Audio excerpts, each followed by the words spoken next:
A warm good morning to all. So, today we are going to see another topic which involves the various principles that are there in the teaching and learning of language. Let us see what are the various principles and what are the sub points that are coming under those principles. So, can you tell or can you think about the two principles? What do you mean by principles? Let's first look at what the meaning is of principles. Principles means the common truth. It's a truth that we all know, it's a truth that we generally consider as the absolute. So, there are some truths, so there are some rules that are applicable to any languages, whether it's English, Malayalam, Hindi, or any other language it is. Let's see what are those core principles or core truths and rules that are there in the teaching of language. And here we are more concerned about the English language. I'm sharing my screen to you. This is it. We can broadly classify the um, the principles of language teaching into two, as linguistic principles and psychological principles. In fact, we might all know that language, any language it is a skill subject, and it has got four skills. I hope that you all know what these four skills are and how a skill subject is different from knowledge subject. So let's rewind and recap what it is. What is a skill subject and how is it different from a knowledge subject? I want you to think about the examples here when I talk about biology or geography or physics. What we understand is they are all subjects which has in it concepts, and our main focus is in the content matters, the subject matter, rather than the various skills involved in it. So even though there are skills involved in any of the subject that we talk about, and there are knowledge that is there, theoretical knowledge that is there involved in any of the skills that we have, the main focus will be on the subject aspect or the knowledge aspect when we think about subjects like biology, physics, chemistry, and so on. While we think about languages or those subjects which we had under SUPW in schools, or complementary subjects like craft, like the driving lessons we take before for getting the license, they are all more of a skill subject, skill dominant subject than a theory dominant subject. Such subjects are called skill subjects. They can be classified as skill subjects. And as far as language is concerned, the four major skills that we all need to use it proficiently are listening, speaking, reading, and writing. For another skill subject, maybe driving, we say, it could be your hand-eye coordination and many other things. But as far as any language is concerned, the above mentioned four skills are the four major skills that anybody requires. Now let us talk about the two kinds of principles, the linguistic principles and the psychological principles. From the word linguistic principle, we know that linguistic principle talks about the principles that are related to language. And psychological principles are principles that are related to the psychological, the psychology, the mind, the emotions of the person. That is here the learner. Let us look at the linguistic principles. So here comes the basic linguistic principles that are there. We have five principles. When we look at the linguistic principles, we all might want to know what is linguistics or what is language. The very word linguistics has originated from language. So let us see what language is. Language is that complex system which is constituted uh, which is constituted of a set of connected parts of things. And what are these connected parts? They are basically sounds which join together to form words, the words carrying meaning that form a structure which is having a order of its own that can be in writing expressed using certain symbols. Thus, we can say that language is constituted with all these above mentioned things. And why do we use language? Language is used for communication. So we use language basically for communication. Let's look at the first principle, that is phonology. Now, phonology is the study of sounds.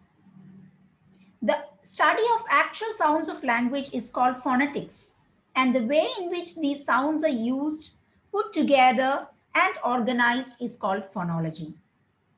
This every language will have its own set of sounds. For instance, to give you a simple example, when an Englishman says apple, the first sound is a, while a Malayali says apple in Malayalam, it is apple and hence it is a. Why? The reason is because in the Malayalam phonology, the sound a is not there. So when we say the word apple in Malayalam, it is apple and not apple. Thus, every language has got its own set of sounds, and hence phonology is different, and the the set of phonemes are different in every language. This sound system is what you call phonology. Thus, in order to speak a language properly, you need to know the phonology of that language. The second is morphology. Morphology is the study of words. In fact, let us take the example of the root word or the base word use. So many different afflictions, so many different changes can be brought into this root word use to form many different forms of the word. For example, we have useless, useful, usefulness, unused, used.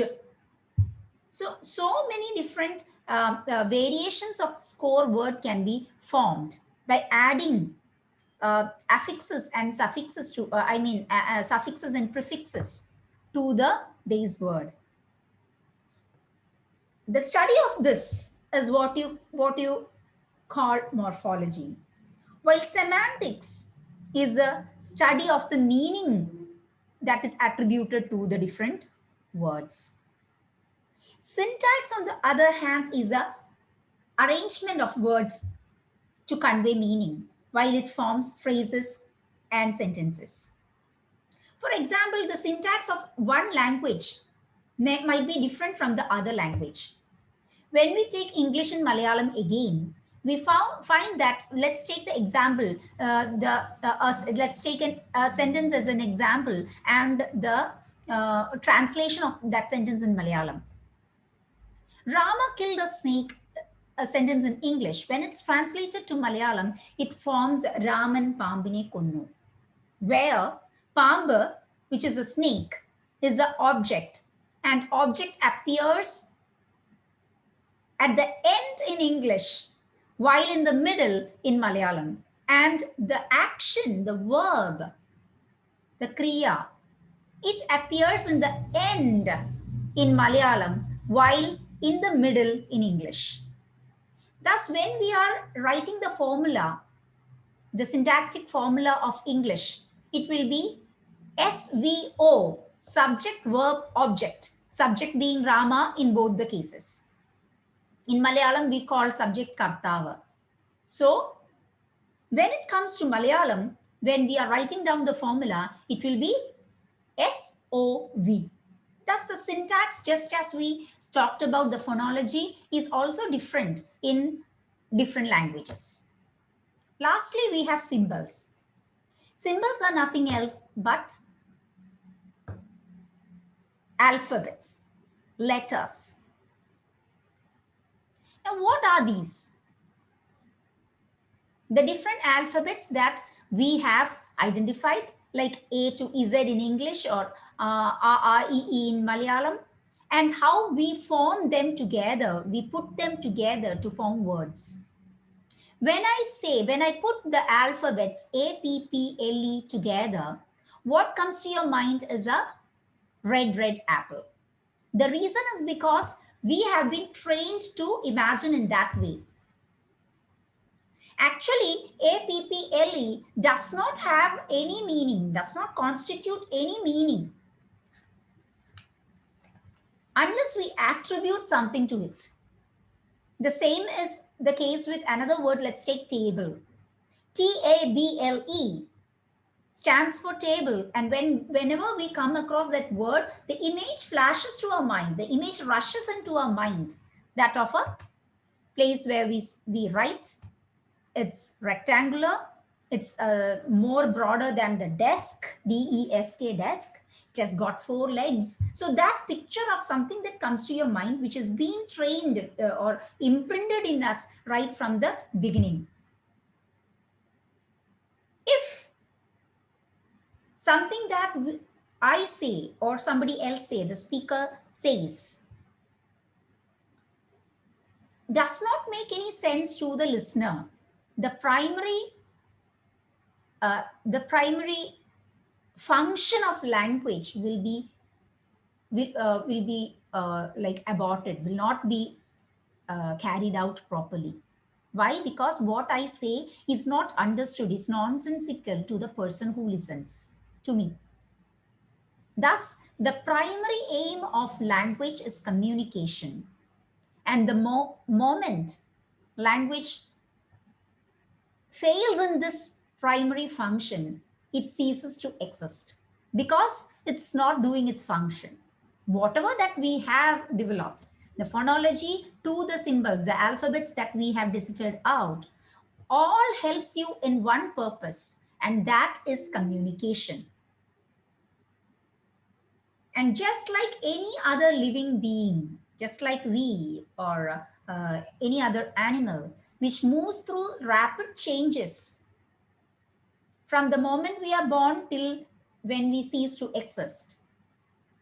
Just like that, language also undergoes a rapid changes as it grows, as time passes.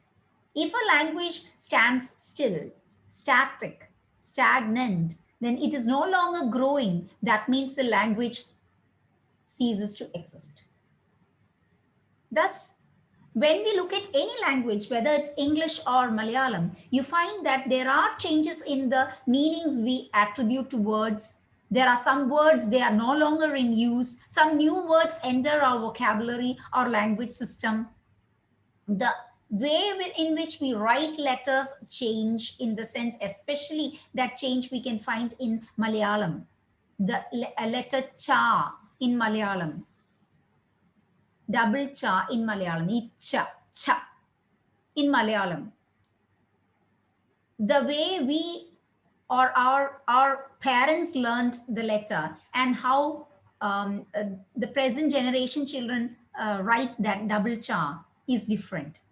So even the script is undergoing changes. And that shows that the language is vibrant. It is alive.